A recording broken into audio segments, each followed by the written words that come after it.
መታሽኝ እኮ ምን ሆነሽ? አዎ መተው። ምንድነው አላማው አንተ? አሃ እንደ እናትህ ሆነ ከጀርባ ልትወጋ ነው አይደል ሐሳብህ? አልገባኝም። እናቴን እየተናገርሻት? አዎ እየተናገርኳት ነው። አንተና እናትህ ነጥዬ ማየት እንዳልችል እያደረከኝ ነው። እሺ ተውት፣ ባልሽ ለሆነ እኮ ነው። ኧረ እባክህ እንዳንተ አይነት መሰሪ ባልከውንክ ቅርብኝ። እሺ ምን ታደርግልኛለህ? እሱን አረግ ስራችን እያለ ህይወታችን በሰላም እንዳንኖር የሚያደርገን ራስህን ብቻ ወክለህ ስለ ራስህ አውራ። እሺ መሰሪ፣ እኔ በዚህ ሐሳብ አልስማማም።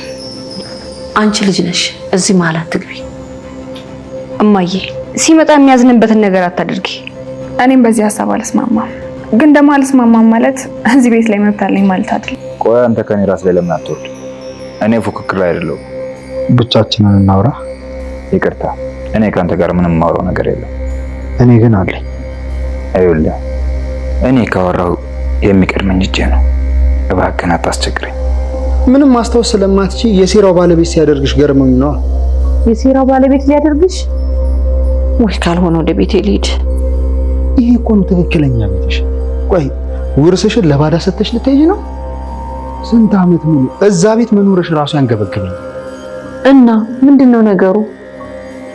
እናንተን በትንሽ ምራጃጅሉ እሱ ሙሉ ቤቱን ሊወርስ ነው። ይሄንን ሲያወራ ደግሞ በጆሮዬ ሰምቻለሁ። ሐኪም ቤት የሚለው ውሸቱን ሊሆን ይችላል። እንዳትድኝ ሊያደርግሽ ነው። ልክ ነህ።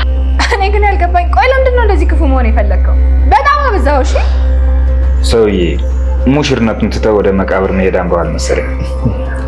ምናልባት ተውትም ያልገባት ያንተ ነፍሰ ገዳይ ነው። እኔ እንኳን ነፍሰ ገዳይ አይደለሁም። እንዴ እሱ በሌለበት ቦታ የኔና የሱ ጉዳይ ማስተዋወስ ለኔ ምን ይጠቅመኛል? እማዬ ግን በጣም እየተሳሳትሽ ነው። እባክሽን ተይኝ። ናቲ አሁን ላይ እንግዲህ እቅዱ በሙሉ እየሰራለት ያለ ይመስላል። ተመስገንን ለመጉዳት ብሎ ቤተሰቡን በሙሉ ቁም ስቅሉን እያሳየው ነው ያለው። አሁን ላይ ያመጣው ሀሳብ ደግሞ የአባዬን ሚስትም ትልቅ አጣብቅኝ ውስጥ እንድትገባ አድርጓታል። ቤቱ መሸጥ አለበት ብሎ ሀሳብ ስላቀረበ አሁን ላይ ማሚ ማለትም የአባዬ ሚስት እያሰበች ያለችው ከቤቱ ይልቅ ባሌ ወይም ደግሞ አባዬ ይበልጣል እያለች ነው እንጂ የናቲን ተንኮል በፍጹም አልተረዳችም ማለት ነው። እሷ እንግዲህ አሁን ላይ ናቲ በጣም ጥሩ ሰው፣ ተመስገን ደግሞ መጥፎ ሰው አድርጋ ነው እያሰበች ያለችው። እንዲህ እንድታስብ ያደረጋት ደግሞ ናቲ ነው ማለት ነው። ናቲ እንግዲህ የቤቱ መሸጥ ለሱ ምንድነው ጥቅሙ? አንደኛ ነገር እንግዲህ ቤተሰቡ በሙሉ ሲረበሽና ሲያዝን ማየት ይፈልጋል ማለት ነው። ሁለተኛ ደግሞ ከቤቱ ላይ ቤቱ ሲሸጥ ወይም ኮሚሽን ብር ማግኘት አለብኝ ብሎ ስላሰበ ነው ይሄንን ሀሳብ እያወጣና ማሚንም ሆነ ቤተሰቡን በጠቅላላ ግራ እያጋባ ያለው ማለት ነው። ቤት ውስጥ እንግዲህ የሚላስ የሚቀመስ አንዳችም ነገር የለም። አሁን ላይ ያሉበት ችግር እንግዲህ በጣም አስደንጋጭና በፍጹም ይሆናል ተብሎ ያልታሰበ ነው ማለት ነው። አባዬ እንግዲህ ለቤቱ ምን ያህል ምሰሶ እንደነበረ ማሳያ ነው ማለት ነው። ገና በጥቂት ቀናት ውስጥ ቤተሰቡ በጠቅላላ ተቸግሮ ነው ያለው። እሱ ልጆቹ ወይም የስጋ ዘመዶቹ አይደሉም ለችግራቸው ደርሶላቸው ዛሬ ላይ እንግዲህ ናቲ በተለይ እሱን ለማጥቃትና ትልቅ ችግር ውስጥ ለመጨመር ደፋ ቀና እያለ ነው ያለው። ተመስገን በበኩሉ ቤቱ እንዲሸጥ አይፈልግም፣ ትሁትንም ጨምሮ ማለት ነው። በተለይ ትሁት ይሄ ነገር ከባድ ስህተት እንደሆነና አባዬን ከመቼውም በላይ ልቡን የሚሰብረው ነገር እንደሆነ ታውቃለች። ይህንንም ነገር ስላወቀ ነው እንግዲህ ናቲ የሙጥኝ ብሎ ቤቱ መሸጥ አለበት ብሎ ሁሉንም እያወዛገበ ያለው ማለት ነው።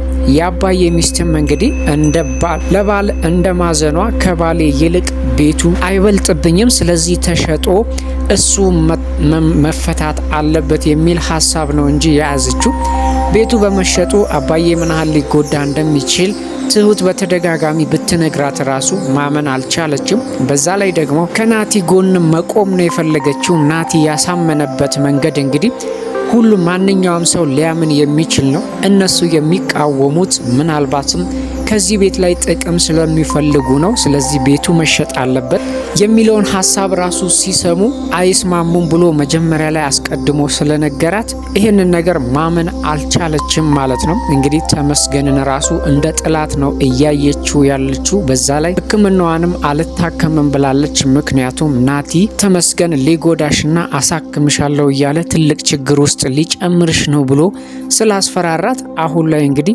አልታከምም ብላለች ማለት ማለት ነው። ካልታከመች ደግሞ የድሮ ማንነቷን ማስታወስ አትችልም ማለት ነው። ናቲ እንግዲህ አሁን ላይ እቅዱ በትክክል እየሰራለት ነው ያለው ማለት ነው።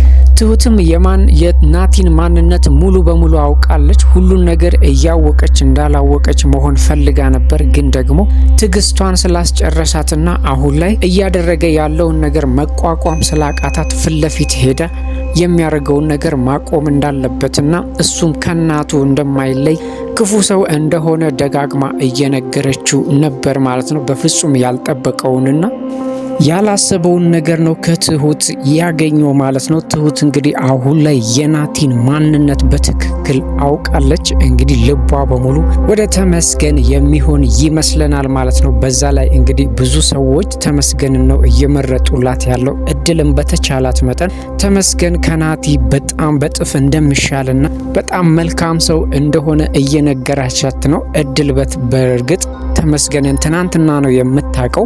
ስለዚህ ትናንትና አውቃው ራሱ ሁለቱን አወዳድራ ማመጥፎ ማጥሩ እንደሆነ እርግጠኛ ሆናለች ማለት ነው። ስለዚህ ተመስገን ነው የሚሻልሽ ከናቲ። ናቲ በጣም አስመሳይና ክፉ ሰው ነው ብላታለች። ትሁት እንግዲህ አሁን ላይ ሙሉ በሙሉ ውሳኔዋን የወሰነች ነው የሚመስለው። የናቲ ነገር ያበቃለትና ያከተመለት ነው። ግን ደግሞ አንዴ ቃል ስለገባችለትና ሽማግሌ ላክ አገባሃለሁ ብላ ስላለችው ያንን ቃል ማፍረስ ስለከበዳት ትሁት እንግዲህ ማንንም ማሳዘንና ማንንም መጉዳት የማትፈልግ ሰው እንደሆነች እናውቃለን። ለቃሏም ታማኝ እንደሆነች እናውቃለን። እንግዲህ ቃል ኪዳኗና ከዚህ በፊት የገባችለት ቃል አስሮ ስለያዛት አሁን ላይ እንግዲህ ሁለቱን ለማወዳደርና ከሁለቱ ማ እውነተኛ እንደሆነ ለመምረጥ ተዘጋጅታለች። ይሄም እንግዲህ ቤተሰቤ ይምረጥ፣ ሁለታችሁም ሽማግሌ ላኩ ብላለች።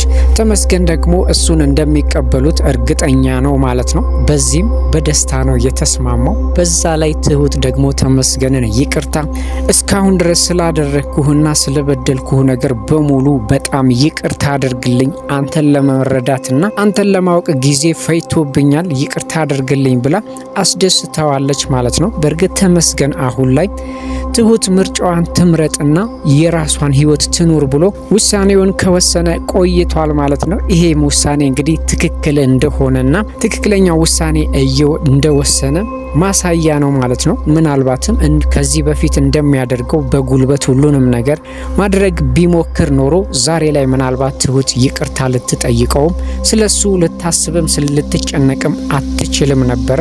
በዛ ላይ ደግሞ እድል በመሃላቸው በመግባቷ እንግዲህ ትሁት ተመስገንን እንደምታፈቅረው ማወቂያ መንገድ ሆኗታል ማለት ነው። እድልም በተቻላት መጠን እንግዲህ ተመስገን መልካም ሰው እንደሆነ ገብቷታል ማለት ነው። በዛ ላይ ትሁት ጥርጣሬዋንም በግልጽ ጠይቃለች። ተመስገንን እድል እንደምታፈቅረውና እንደማታፈቅረው ስትጠይቃት እድል እንደ ወንድሜና እንደ ቤተሰቤ ነው እንጂ ማየው ምንም ነገር የለኝም ብላ ስላረጋገጠችላት አሁን ላይ እንግዲህ ተመስገን ትክክለኛ ነገር እያደረገ እንጂ ከናቲ ጋር ፉክክር ውስጥ እንዳልሆነ እንዳለውም እሷ መርጣ የተሻለውን ሰው እንድትመርጥና ህይወቷን እንድትኖር መፍቀዱን ራሱ እርግጠኛ ሆናለች። ለዚህም ነው እንግዲህ አሁን ላይ ትሁት እንደ አዲስ መጀመር እያሰበች ያለችው። በዛ ላይ ደግሞ በተደጋጋሚ ናቲ እየሰራ ያለውን ስህተት በግልጽ ባትናገርም እስካሁን በሆዷ አምቃ ነበር። ዛሬ ላይ ግን ሁሉንም ነገር እንደምታቅና ስህተት እየሰራ እንደሆነ ተረድታለች ማለት ነው። ለዚህም ነው እንግዲህ ይሄንን ተንኮሉንና እያደረገ ያለውን ነገር ካላቆመ ትልቅ ችግር እንደሚደርስበት አስጠንቅቀዋለች ማለት ነው። በዛ ላይ ደግሞ ልክ እንደ እናቱ ከጀርባ ሊወጋቸው እንደሆነም ገልጻለታለች ማለት ነው። እሱ በተቻለው መጠን ለማስተባበልና ለመደበቅ ቢሞክርም ሁሉን ነገር እንደሰማች እጅ ከፍንጅ ነው የያዘችው ማለት ነው። እማሚን ማለትም የአባዬን ሚስት እያታለላትና በተንኮል እየሞላት ሳለ ነበረ የደረሰችበት ማለት ነው። ምንም ማስተባበያ አያስፈልገውም። ስለዚህ አሁን ላይ ትሁት የመረጠችው ምርጫ ወይም የወሰነችው ውሳኔ ትክክል ይመስለናል ማለት ነው። ናቲ የበፊቱ ናቲ ስላልሆነ አሁን ላይ እንግዲህ ለትሁት ከማንም በላይ የሚጨነቀው ተመስገን ስለሆነ ማለት ነው። ሌላው ቲና ነች። ቲና እንግዲህ ምንም ለብር ምንም ነገር እንደምታደርግ እናውቃለን። አሁን ላይ እየሰራችው ያለው ስራ ደግሞ ትልቅ ችግር ውስጥ ሊከታት ይችላል ማለት ነው። አይነ ስውር መስላ ሰውን እያጭበረበረችና ሀብትና ንብረት እንግዲህ ለማግኘት ደፋ ቀና እያለች ነው። ማንም ሰው ይሄንን ነገር አያቅባትም። ሰውየውም እስካሁን ድረስ ምንም ነገር ያወቀው ነገር የለም። እንግዲህ አይነ ስውር ስለመሰለችው ሀብትና ንብረቱን አሳልፎ ለመስጠት እየጣረ ነውና እየሞከረ ነው ያለው። እሷም እስካሁን ድረስ ማንም ስላላወቀባት እያቀደችና እየሄደችበት ያለው መንገድ በትክክል እየሄደላት ስለሆነ በጣም ተደስታ ነበር ማለት ነው። ግን ደግሞ አሁን ላይ እስከዛሬ የለፋችበትና ወይም ደግሞ ደክሜበታለሁ የምትለው ነገር ከንቱ የሆነ ይመስላል ማለት ነው።